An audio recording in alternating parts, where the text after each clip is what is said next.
नमस्कार, मेरा नाम है राज के वर्मा। दोस्तों, आज हम बात करेंगे मशहूर किताब रिच डैड पुअर डैड के लेखक रॉबर्ट कियोसाकी की ताजा चेतावनी की, जिसमें उन्होंने कहा है कि वैश्विक वित्तीय संकट शुरू हो चुका है।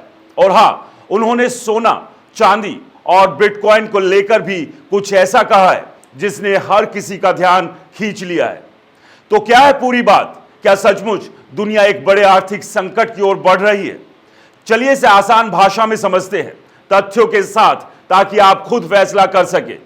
रॉबर्ट कियोसाकी, जिनकी किताब रिच डैड पुअर डैड ने लाखों लोगों को पैसे और निवेश के बारे में सोचने का नया तरीका सिखाया, ने हाल ही में अपने एक्स अकाउंट पर एक गंभीर चेतावनी दी। उनका कहना है कि एक बड़ा वैश्विक वित्तीय संकट आने वाला है और यह पहले से ही शुरू हो चुका है। उन्होंने कहा कि हर संकट की जड़ में कुछ मूल समस्याएं होती हैं जो कभी हल नहीं हो सकती, और यही वजह है कि संकट बार बार और बड़े रूप में सामने आते हैं। उनके मुताबिक यह सब शुरू हुआ 1971 में, जब अमेरिकी राष्ट्रपति रिचर्ड निक्सन ने अमेरिकी डॉलर को गोल्ड स्टैंडर्ड से हटा दिया। यानी पहले डॉलर की कीमत सोने से जुड़ी थी, लेकिन 1971 के बाद यह सिर्फ एक कागज बन गया जिसे सरकारें छापती है। इसे कियोसाकी नकली फिएट मनी कहते हैं। उनका मानना है कि इस फैसले ने आज की आर्थिक अस्थिरता की नींव रखी। कियोसाकी ने कुछ बड़े वित्तीय संकटों का उदाहरण दिया ताकि उनकी बात को बल मिले। पहला, 1998 में वॉल स्ट्रीट के हेज फंड LTCM का बेल आउट। यह एक बड़ा फाइनेंशियल फंड था जो लगभग डूब गया था, लेकिन वॉल स्ट्रीट ने इसे बचा लिया। दूसरा, 2008 का वैश्विक वित्तीय संकट, जब पूरी दुनिया की अर्थव्यवस्था डगमगा गई थी। उस वक्त केंद्रीय बैंकों ने बैंकों और वॉल स्ट्रीट को बचाने के लिए खरबों डॉलर डाले। अब कियोसाकी और उनके दोस्त जिम रिकॉर्ड्स पूछ रहे हैं, अगर 2025 में केंद्रीय बैंक ही मुश्किल में पड़ जाए तो उन्हें कौन बचाएगा?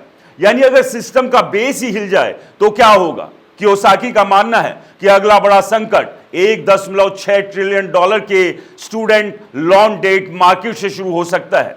यह वो कर्ज है जो अमेरिका में स्टूडेंट्स ने अपनी पढ़ाई के लिए लिया है। अगर लोग ये कर्ज नहीं चुका पाए तो ये बैंकों और पूरी अर्थव्यवस्था पर भारी पड़ सकता है। ये एक तरह का डोमिनो इफेक्ट हो सकता है। एक डोमिनो गिरे तो बाकी गिरने लगते हैं। लेकिन सवाल ये, क्या ये सिर्फ अमेरिका की समस्या है या इसका असर भारत जैसे देशों पर भी पड़ेगा? दोस्तों, आज की ग्लोबल इकोनॉमी में कोई भी देश अलग थलग नहीं है। अगर अमेरिका की अर्थव्यवस्था डगमगाती है तो इसका असर भारत के शेयर बाजार, निर्यात और यहां तक कि नौकरियों पर भी पड़ सकता है। कियोसाकी की सलाह वही है जो वो 25 साल पहले अपनी किताब में दे चुके हैं। अमीर लोग पैसे के लिए काम नहीं करते और बचत करने वाले हारे हुए होते हैं। उनका कहना है कि पारंपरिक तरीके से बैंक में पैसा बचाना अब सुरक्षित नहीं है।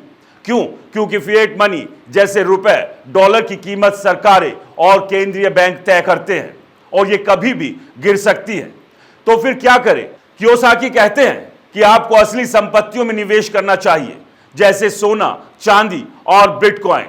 लेकिन एक पल रुकिए, उन्होंने साफ कहा है कि ETFs, एक्सचेंज ट्रेड फंड्स में निवेश ना करें। यानी आपको फिजिकल गोल्ड, सिल्वर या डिजिटल वॉलेट में बिटकॉइन रखना चाहिए, ना कि इनके स्टॉक मार्केट वाले वर्जन में। ETFs वो फाइनेंशियल प्रोडक्ट्स हैं जो आपको सोने या बिटकॉइन जैसी चीजों में निवेश करने की सुविधा देते हैं, बिना उन्हें फिजिकली खरीदे। लेकिन कियोसाकी का मानना है कि यह नकली है, क्योंकि इसमें आपको असली सोना या बिटकॉइन नहीं मिलता, बल्कि सिर्फ एक कागजी दस्तावेज मिलता है। अगर सिस्टम क्रैश होता है तो ये ETFs बेकार हो सकते हैं। दोस्तों, ये सबसे बड़ा सवाल है। कियोसाकी की बातों का कुछ हिस्सा सच हो सकता है, क्योंकि वैश्विक अर्थव्यवस्था में कई कमजोरियां हैं, जैसे बढ़ता हुआ कर्ज, महंगाई और भू राजनीतिक तनाव।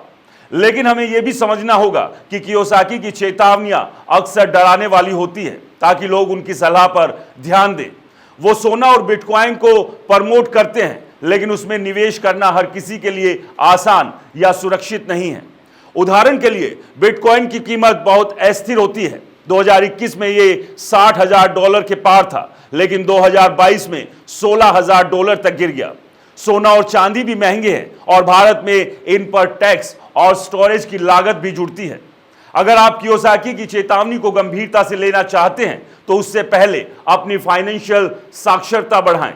रिच डैड पुअर डैड पढ़ें, समझें कि पैसा कैसे काम करता है।